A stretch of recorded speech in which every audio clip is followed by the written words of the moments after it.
પાલનહારો તું। નમસ્તે વિદ્યાર્થી મિત્રો, આજે આપણે સંસ્કૃતમાં કાવ્ય 8 પહેલિકાનો અભ્યાસ કરીશું। પહેલિકા એટલે કે ઉખાણા। તમે શાળામાં ઘણીવાર એકબીજાને ઉખાણા પૂછતા રહો છો અને એ સમય દરમિયાન તમે એકબીજાને તર્ક કરતા કરી દો છો। એટલે કે આ જે ઉખાણા જે છે, પહેલિકા જે છે, એનાથી શું થાય છે? તો આપણી તર્ક શક્તિ જે છે એ તર્ક શક્તિનો વિકાસ થાય છે। તો આજે આપણે આવા જ કેટલાક ઉખાણા પહેલિકાના રૂપમાં સંસ્કૃતમાં ભણીશું। તો સૌપ્રથમ આપણે પહેલું ઉખાણું જોઈએ। એક ચક્ષુર્ન કાકોયમ બિલમ ઇચ્છન્ન ન પન્નગઃ ક્ષીયતે વર્ધતે ચૈવ ન ચ સમુદ્રો ન ચંદ્રમા। તો અહીંયા આપણે પેલા શબ્દોના અર્થ જોઈએ, પછી અનુવાદ જોઈશું। એક ચક્ષુઃ ન કાકઃ અયમ। એક ચક્ષુર્ન, અહીંયા સંધિ છે, એક વત્તા ચક્ષુ એટલે એક આંખ વાળો છે, પણ અયમ અહીંયા સંધિ છે, કાકઃ પ્લસ અયમ એટલે આ, કાકઃ ન, કાગડો નથી। એક ચક્ષુઃ, અહીંયા નહ એટલે નથી, એક આંખ છે પણ કાગડો નથી। બરાબર? તો કાગડો જે છે એને કહેવાય છે એવું કે એને જે આપણે આંખમાં જે ડોળા દેખાય છે તો એક જ હોય છે, બંને સાઈડ ફરતો હોય છે। બરાબર? એટલે કે એક આંખ છે એટલે અયમ એટલે આ, એક આંખ વાળો છે પણ કાકઃ ન, કાગડો નથી। તો શું હશે એવું? બીજું વાક્ય જોઈએ અહીંયા। બિલમ ઇચ્છન નઃ પન્નગઃ। બિલમ ઇચ્છન ન પન્નગ, અહીંયા બે જોડિયાના છે, બિલમ ઇચ્છન ન પન્નગ। પન્નગ એટલે સાપ, બિલમ એટલે દર, દરમાં રહેવાની અથવા દરની ઈચ્છા વાળો છે પણ ન પન્નગ, સાપ નથી, એટલે દરમાં જવાની ઈચ્છા વાળો છે પણ સાપ નથી। ક્ષીયતે એટલે ક્ષય પામે છે, એટલે કે ઘટે છે। વર્ધતે એટલે કે વધે છે, ઘટે છે અને વધે છે। ચૈવ ન સમુદ્રો ન ચંદ્રમા। શું કે છે? સમુદ્ર ન ચંદ્રમા, સમુદ્ર પણ નથી કે ચંદ્રમા પણ નથી। સમુદ્ર એટલે કે દરિયો પણ નથી અને ચંદ્રમા એટલે કે ચાંદો પણ નથી। તો એવું તો શું હશે? ફરી જોઈએ અનુવાદ। એક આંખ વાળો છે પણ આ કાગડો નથી, દરમાં જવાની ઈચ્છા વાળો છે પણ સાપ નથી, ક્ષીયતે એટલે કે ઘટે છે અથવા ક્ષય પામે છે, ચ એટલે અને, વર્ધતે એટલે વધે છે, સમુદ્રો ન ચંદ્રમા એટલે સમુદ્ર કે ચંદ્રમા નથી। અનુવાદ આવું થશે। હવે અહીંયા આખી જે ઉખાણો જે છે પહેલિકાને સમજીએ આપી કે એક આંખ છે પણ એ કાગડો નથી, દરમાં રહેવાની ઈચ્છા વાળો છે પણ સાપ નથી, ઘટે છે અને વધે છે। તો ઘટે ને વધે બે વસ્તુ, એક તો પહેલા શું કહ્યું છે અહીંયા? સમુદ્ર એટલે કે દરિયો, સમુદ્ર, તો એની અંદર શું આવે? ભરતી આવે એટલે શું થાય? વધી જાય, અને ઓટ આવે એટલે પાણી ઓછું થઈ જાય। બરાબર? તો ઘટે છે અને વધે પણ છે, તો આ શું હશે? સમુદ્ર કે ચંદ્રમા તો છે નહીં, તો આ વસ્તુ શું હશે એવી કે જે આવી રીતે એક આંખ વાળી છે, દરમાં રહેવાની ઈચ્છા વાળી છે, વધે છે, ઘટે છે, તો પણ તે સમુદ્ર કે ચંદ્રમા નથી? વિચારો તો। હા, શું છે? તો સંસ્કૃતમાં એનો ઉત્તર આવશે સૂચિકા। સૂચિકા એટલે કે સોય। તમે સોય જોઈ હશે તો સોય જે છે એની ઉપર જે નાકું હોય છે એમાં આંખ જેવો ભાગ બનેલો હોય છે, જ્યાં આગળ આપણે દોરો પરોવીએ છીએ। તો એ એક આંખ થઈ, એટલે કે એક આંખ છે પણ કાગડો નથી, એટલે સોય છે અને એક આંખ છે, એટલે કે આંખ જેવો એક ભાગ છે। પછી દરમાં રહેવાની ઈચ્છા વાળો છે। શું છે? દરમાં રહેવાની ઈચ્છા વાળો, જે આપણી સોય છે એ દરમાં રહેવાની ઈચ્છા વાળો કઈ રીતે કહેવાય? સાપ નથી તો સોય જે છે એની વાત કરીએ, અને વધે છે ને ઘટે છે, તો દરિયો જે છે અને સમુદ્ર જે છે, બરાબર? તો સમુદ્રમાં ભરતી ઉઠાવે એટલે વધે ઘટે, ચંદ્રમાં જે છે તો એ 15 દિવસ વધે, 15 દિવસ ઘટે, ઘટે એટલે અમાસ થાય, વધે એટલે પૂનમ થાય। બરાબર? તો અહીંયા કઈ સોય જે છે, તમે સોય દોરાથી કંઈક કપડા ઉપર ટાંકો લેતા હોય તો સોય તમે આમ કરીને આમ નાખશો એટલે દરમાં જતી રહેશે, એટલે શું થશે? અંદર નાખશો એટલે શું થશે? પેલા સોય જે છે બહાર મૂટી હશે પણ એ કપડાની અંદર જશે એટલે ઘટવા મળશે અને પાછી વધવા મળશે, એટલે ઘટે છે અને વધે છે। એટલે જવાબ શું આવશે અહીંયા આગળ? સૂચિકા। સૂચિકા એટલે કે સોય। ફરી એકવાર અનુવાદ જોઈ લઈએ। એક આંખ વાળો છે પણ આ કાગડો નથી, દરમાં જવાની ઈચ્છા વાળો છે પણ સાપ નથી, ઘટે છે અને વધે છે, સમુદ્ર કે ચંદ્રમા નથી। તો જવાબ શું આવશે? સૂચિકા। સૂચિકા એટલે કે સોય। હવે બીજો શ્લોક જોઈએ, બીજી પહેલિકામાં। ચતુર્મુખો ન ચ બ્રહ્મા વૃષારૂઢો ન ચ શંકરઃ નિર્જીવી ચ નિરાહારી અજસ્રમ ધાન્ય ભક્ષણમ. ચતુર્મુખો ન ચ બ્રહ્મા એટલે ચાર મોં વાળો છે પણ કોણ છે? ભગવાન બ્રહ્મા નથી. ચાર મોં છે પણ ભગવાન બ્રહ્મા નથી. તમને ખબર હોય તો બ્રહ્મજીને તમે સિરિયલમાં જોયા હોય, ફોટામાં જોયા હોય તો એક અને બે સાઈડમાં છે અને એક પાછળ છે. અને એવું કહેવાય છે કે એક જે છે મસ્તક જે છે એનું ભગવાન શંકરે છેદ કરેલો છે. પણ અહીંયા કંઈ ચાર મોં છે એની વાત કરીએ. ચાર મુખ છે પણ ભગવાન બ્રહ્મા નથી, એટલે કે બ્રહ્મદેવ નથી. એટલે ચાર મોં છે પણ બ્રહ્મા નથી. વૃષ આરૂઢ, વૃષ એટલે બળદ, બળદ ઉપર આરૂઢ એટલે સવારી કરે છે, બિરાજમાન થાય છે. પણ ન શંકર, પણ ભગવાન શંકર નથી. એટલે બળદ પર સવારી કરે છે પણ ભગવાન શંકર નથી. નિર્જીવી ચ નિરાહારી, નિર્જીવ છે એટલે એની અંદર જીવ નથી. એની અંદર જે વસ્તુ જે છે આપણે ઉખાણું પૂછ્યું છે એની અંદર જીવ નથી. એટલે કે શું છે? નિર્જીવ છે. એટલે નિર્જીવ ચ નિરાહારી એટલે નિરાહારી એટલે આહાર લેતો નથી. અજસ્રમ એટલે સતત, ધાન્ય ભક્ષણમ સતત ધાન્યનું ભક્ષણ કરે છે. સતત ભક્ષણ કરવું એટલે કે ખાવું, સતત અનાજ ખાય છે. ફરી અનુવાદ જોઈએ. ચાર મોં છે પણ બ્રહ્મા ન એટલે નથી. વૃષારૂઢો ન શંકર, બળદ પર સવારી કરે છે પણ ભગવાન શંકર નથી. નિર્જીવ છે અને નિરાહારી છે. અજસ્રમ એટલે કે સતત ધાન્યનું ભક્ષણ કરે છે. તો એવું શું છે? વિચારો તો. હા, શું આવશે જવાબ? હલમ. હલમ એટલે કે હળ. તો હળ જે છે એનો ઉપરનો ભાગ છે જે આપણે પકડીને ચાલતા હોય છે પાછળ પાછળ જે ખેડતી વખત, તો એના જે ચાર ભાગ હોય છે એના ચાર મોં થાય. અને હળ શેની ઉપર મૂકેલું હોય છે? આપણે બળદ ઉપર, એટલે કે બળદ ઉપર સવારી કરે છે. હવે બળદ નિર્જીવ છે અને એના કંઈ ખોરાકની નિરાહારી છે, પણ સતત આપણે જે છે એ ધાન્યનું ભક્ષણ કરે છે. એટલે કે હળ જે છે એ વાત અહીંયા કરેલી છે. એનો જવાબ શું હશે? હલમ એટલે કે હળ. ફરી એક વાર અનુવાદ જોઈ લઈએ. ચાર મોં છે પણ બ્રહ્મા નથી. બળદ પર સવારી કરે છે પણ ભગવાન શંકર નથી. નિર્જીવ અને નિરાહારી છે. સતત ધાન્યનું ભક્ષણ કરે છે. હલમ જવાબ આવશે હળ. ત્રીજો શ્લોક જોઈએ. અપદો દૂરગામી ચ સાક્ષરો ન ચ પંડિતઃ અમુખ સ્ફુટ વક્તા ચ યોજાનાતિ સ પંડિતઃ. અમુખ સ્ફુટ વક્તા ચ યોજાનાતિ સ પંડિતઃ. હવે અનુવાદ જોઈએ. અપદો, પદ એટલે કે પગ, અને અપદો એટલે પગ વગરનો, પગ વિનાનો. દૂરગામી, દૂરગામી એટલે દૂર સુધી જાય છે. સાક્ષરો, સાક્ષર એટલે કે જેને અક્ષર જ્ઞાન છે તેઓ, એટલે કે અક્ષર જ્ઞાન ધરાવે છે. ન ચ પંડિત, પણ પંડિત નથી. એની પાસે અક્ષર જ્ઞાન છે પણ એ પંડિત નથી. અમુખ, મુખ એટલે મોં, અને અમુખ એટલે મોં વિનાનું. સ્ફુટ વક્તા, સ્પષ્ટ વક્તા છે, અને મોં નથી પણ જે કહેવા માંગતો એ આપણને કહી દે છે.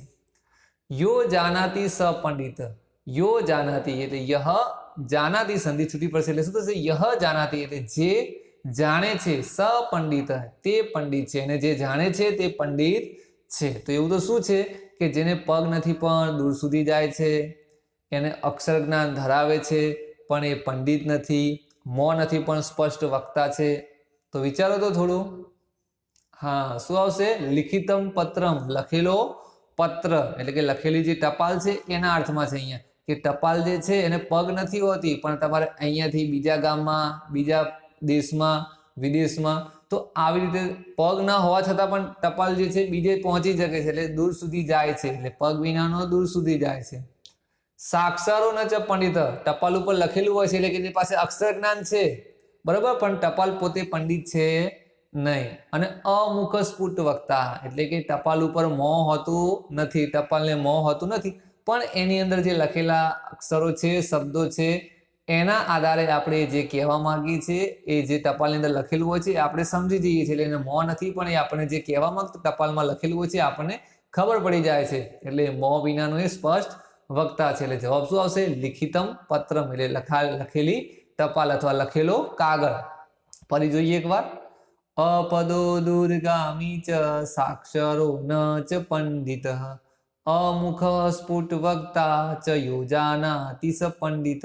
એટલે પગ વિનાનો દૂર સુધી જાય છે, અક્ષર જ્ઞાન ધરાવે છે પણ પંડિત નથી, મોં વિનાનો સ્પષ્ટ વક્તા છે, જે તેને જાણે છે સપંડિત તે પંડિત છે. આગળની પહેલિકા જોઈશું. ચોથી પહેલિકા જોઈએ. પર્વતાગ્રે રથો યાતિ ભૌમો તિષ્ઠતિ સારથિ ચલતી વાયુ વેગેન પદમ એકમ ન ગચ્છતિ. શબ્દાર્થ જોઈએ. પર્વત વત્તા અગ્રે એટલે પર્વતની અગ્રે એટલે કે ટોચ પર, રથો યાતિ એટલે રથ પ્લસ યાતિ સંધિ છે અહીંયા આગળ, રથ પ્લસ યાતિ એટલે રથ જાય છે. પર્વતની ટોચ ઉપર, પર્વત જે છે એની જે ટોચ છે એની ઉપર રથ જાય છે. હવે એનો સારથી ક્યાં છે? સારથી ભૂમો તિષ્ઠતિ, સારથી જમીન ઉપર, તિષ્ઠતિ ઊભો છે. એનો જે સારથી છે ક્યાં છે? જમીન ઉપર ઊભો છે. સારથી જમીન ઉપર ઊભો છે. ચલતી વાયુ વેગેન અને વાયુની ગતિએ ચલતી ચાલે છે, જાય છે. એટલે પવનની ગતિ, વાયુ એટલે કે પવન, પવન વેગ એટલે ગતિ, પવનની ગતિએ જાય છે અથવા વાયુની ગતિએ ચાલે છે અથવા પવનની ગતિએ જાય છે. પદમ એકમ ન ગચ્છતિ, એક પણ ડગલું આગળ જતો નથી. હવે વાયુની ગતિ જતું હોય તો કેટલું બધું દૂર જતું રહેવું જોઈએ, પણ શું કહે છે? પદમ એકમ, પદમ એકમ, એકમ એટલે એક, પદમ એટલે પગ, એક પણ પગલું આગળ જતો નથી, એક પણ પગલું આગળ જતો નથી. તો એવું તો શું હશે? વિચારો તો. ફરી એકવાર અનુવાદ હું બોલું ત્યાં સુધી તમે વિચારો. પર્વતાગ્રે રથો યાતિ એટલે પર્વતની ટોચ પર રથ જાય છે. સારથી ભૂમો તિષ્ઠતિ એટલે કે સારથી જમીન ઉપર ઊભો છે. ચલતી વાયુ વેગેન એટલે વાયુની ગતિ અથવા પવનની ગતિએ ચાલે છે અથવા પવનની ગતિએ જાય છે. પદમ એકમ ન ગચ્છતિ એક પણ ડગલું આગળ જતો નથી. તો શું આવશે જવાબ? હા, વિચારી લીધું હશે તમે. શું આવશે? કુંભકારસ્ય ચક્રમ એટલે કુંભારનો ચાકડો. તમે જોયો હશે કે કુંભાર જે છે માટલા બનાવે ત્યારે માટીના પિનને શું કરે છે? ચાક ઉપર મૂકે છે અને એને ફેરવી અને એને આકાર આપે છે. તો એ જે કુંભારનો ચાકડો જે છે એની વાત છે. તો એ કુંભારનો ચાકડો ક્યાં હોય છે? તો ધરી ઉપર છે. તમે જોયું હશે તો ચાકડા નીચે આવી નીચે ધરી હોય છે લાકડાની બનાવેલી, અને એની ઉપર એ ચકેડું મૂકેલું હોય છે. તો એ પર્વતની ટોચ ઉપર જે ચાક છે એ રથ સમજવાનો છે. તો એ પર્વતની ટોચ ઉપર એ રથ જાય છે અને એનો સારથી, તો એને ચલાવનાર સારથી શું કરે? રથ ચલાવવાનું કામ કરે. તો એ જે ચાકડો છે એનું ચલાવવાનું કામ કોણ કરે છે? કુંભાર. તો કુંભાર ક્યાં બેઠા હોય છે? જમીન ઉપર, નીચે હોય છે. જમીન ઉપર તે સારથી એનો બેસેલો છે. વાયુ વેગે એને ચલતી અને કુંભાર એને લાકડા વડે ગોળ ગોળ ફેરવે છે, બરોબર?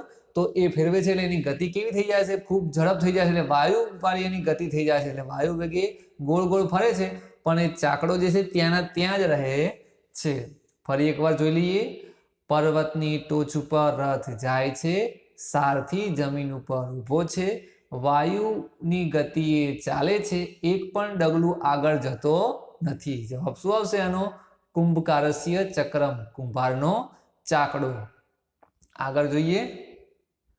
સુવર્ણસ્ય સુવર્ણસ્ય સુવર્ણસ્ય ચ જાનકી પ્રેષિતા તવ રામેણ સુવર્ણસ્ય ચ મુદ્રિકા.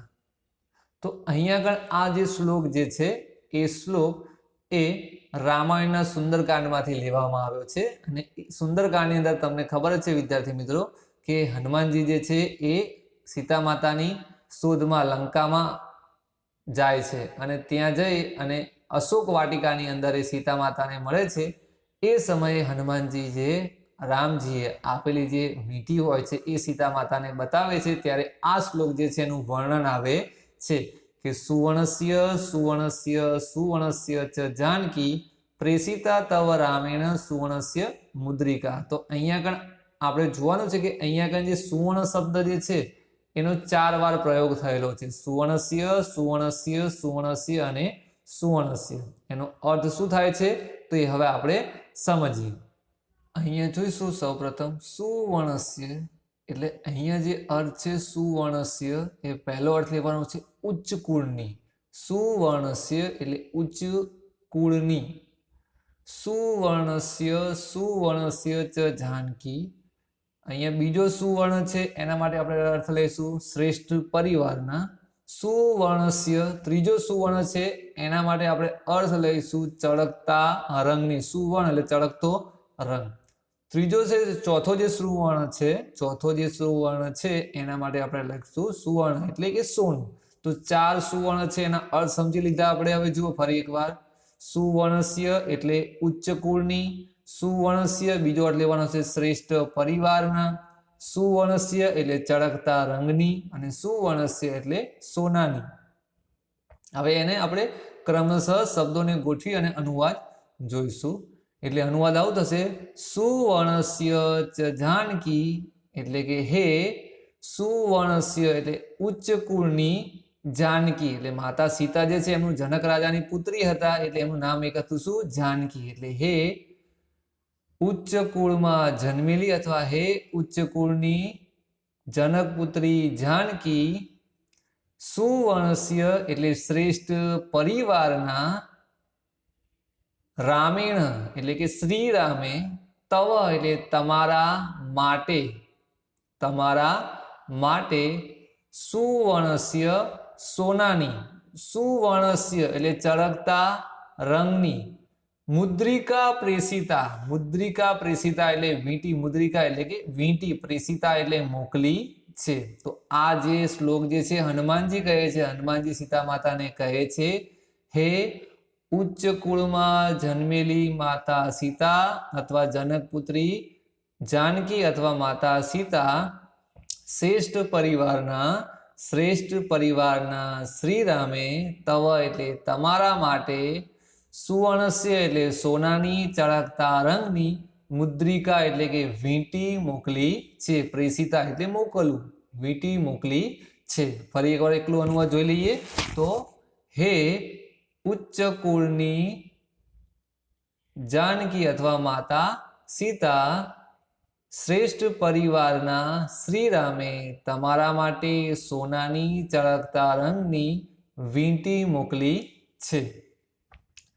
આગળ જોઈએ તો અહીંયા કણ છે આ જે પહેલિકા છે એ આંતર પહેલિકા છે કે એની અંદર આંતરલાભ છે, એટલે કે અંદરની અંદર પ્રશ્ન છે અને એની અંદર જ જવાબો છુપાયેલા છે.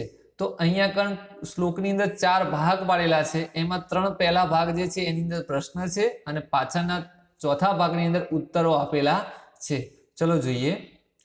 ભોજનાંતે ચ કિમ પેયમ જયંતઃ કસ્ય વૈ સુતઃ કથમ વિષ્ણુ પદમ પ્રોક્તમ તક્રમ શક્રસ્ય દુર્લભમ. તો અહીંયા આપણે પહેલા 3 પ્રશ્નો જોઈએ અને ચોથા ચરણમાં એના ઉત્તરો જોઈએ. તો શું કહે છે અહીંયા પહેલા કે ભોજનાંતે ચ કિમ પેયમ. ભોજનાંતે એટલે ભોજનના અંતે, કિમ એટલે શું, પેયમ એટલે પીવું જોઈએ. ભોજનના અંતે શું પીવું જોઈએ? તો તમે ક્યાંક જમણવારમાં ગયા જશો બધા તો તમને ખબર છે કે જમણવારમાં આપણે છેલ્લે શું પીવા જઈએ છીએ? હા સરસ, તમને ખબર હશે જવાબ, આપણે છેલ્લે ચર્ચા કરીએ. જયંત કસ્ય વૈ સુતઃ. હવે વૈ શબ્દ છે પહેલા લેવાનો છે, વૈ એટલે કે ખરેખર, જયંત કસ્ય સુતઃ, ખરેખર જયંત કોનો પુત્ર છે, એટલે કે એના પિતા કોણ છે, ખરેખર જયંત કોનો પુત્ર છે. ત્રીજો પ્રશ્ન છે કથમ વિષ્ણુ પદમ પ્રોક્તમ. હવે અનુવાદ કરીશું ત્યારે શું થશે? વિષ્ણુ પદમ કથમ પ્રોક્તમ એટલે કે વિષ્ણુના પદને કથમ પ્રોક્તમ કેવું કહેવામાં આવ્યું છે. વિષ્ણુ ભગવાનનું જે પદ જે છે એને કેવું કહેવામાં આવ્યું છે, એટલે કે વિષ્ણુના પદને કેવું કહેવામાં આવે છે. તક્રમ શક્રસ્ય દુર્લભમ. તક્રમ એટલે કે છાસ, શક્રસ્ય શક્ર એટલે કે ઇન્દ્રદેવનું એક નામ છે, એટલે કે ઇન્દ્ર, અને સ્ય એટલે નો ની નુના એટલે ઇન્દ્રનો, શક્રસ્ય એટલે ઇન્દ્રનો, અને દુર્લભમ એટલે દુર્લભ. તો અહીંયા જે પહેલા 3 પ્રશ્નો હતા એના જવાબો આપ્યા છે. હવે આપણે જોઈએ કે ભોજનાંતે ચ કિમ પેયમ. તો ભોજનના અંતે શું પીવું જોઈએ? તો એનો જવાબ શું આવશે? તક્રમ એટલે કે છાસ. જયંત કસ્ય વૈ સુતઃ. વૈ જયંત કસ્ય સુતઃ, ખરેખર જયંત કોનો પુત્ર છે? તો શક્રસ્ય એટલે કે ઇન્દ્રદેવનો, એટલે કે ઇન્દ્રનો. વિષ્ણુ પદમ કથમ પ્રોક્તમ એટલે કે વિષ્ણુના પદને કેવું કહેવામાં આવ્યું છે? તો દુર્લભ છે, કે એ પદ છે કોઈ પ્રાપ્ત કરી શકે નહીં. તો વિદ્યાર્થી મિત્રો અહીંયા આપણે કુલ 6 પહેલિકાનો અભ્યાસ કર્યો છે. તમે આ વિડીયો જે છે એ ફરી એકવાર જોજો અને જે જગ્યાએ ખબર ના પડી હોય તો ત્યાં કણ એ વિડીયો સ્ટોપ કરી પાછા જઈ અને ફરી જોઈ શકો છો અને અનુવાદ તૈયાર કરી અને સ્વાધ્યાયના પ્રશ્નોના જવાબ લખી શકો છો. આવજો.